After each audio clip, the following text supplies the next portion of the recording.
Le 23 août, Scania a utilisé le Grand Palais à Paris, capitale française, pour lancer sa nouvelle gamme de véhicules. C'est une cabine entièrement nouvelle. Et d'ailleurs, un ingénieur m'a confié tout à l'heure, il m'a donné une petite pièce, qui est celle-là. Et vous voyez que cette pièce-là, c'est le seul composant qui soit commun avec la cabine actuelle et la nouvelle cabine. Tous les autres détails sont des détails qui sont entièrement nouveaux. Le plus grand challenge dans le système de production, c'était les cabines, évidemment. Parce que c'est très difficile à produire les cabines sur la même chaîne de production.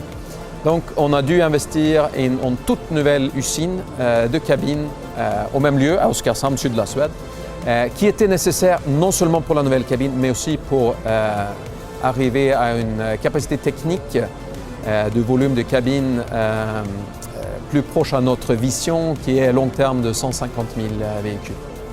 Il a fallu tester ce véhicule pendant 10 millions de kilomètres, ce qui représente à peu près 250 fois le tour de la Terre.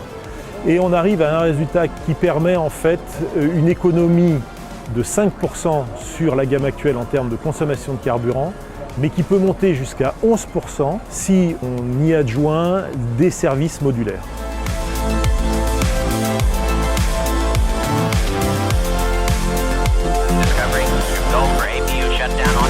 Dans une gamme, il faut plusieurs critères de choix.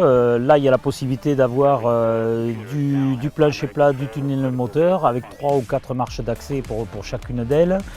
Aujourd'hui, la top line a disparu, la highline, c'est la grande. Et la version qui était la highline auparavant s'appelle aujourd'hui la N. Je ne comprends pas trop pourquoi. On a globalement la même conception, c'est très simple, on retrouve les mêmes boutons pratiquement aux mêmes endroits, on retrouve la position de conduite, le fort recul de siège est conservé, simplement tout le poste de conduite est avancé sur l'avant, ce qui dégage un peu plus d'espace pour la largeur de la couchette, ce qui était un reproche fait à la marque.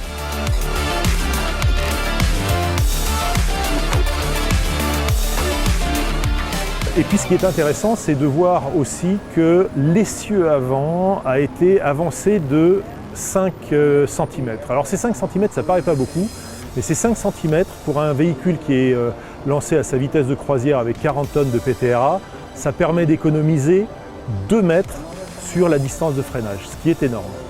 Et cette nouvelle cabine est une cabine qui fait apparaître les premiers airbags mondiaux de renversement.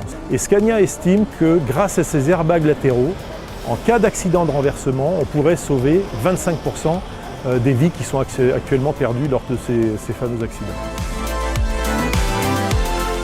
Sur la route comportement dynamique, le constructeur annonce 0,4 secondes pour changer de vitesse, ce qui est très peu.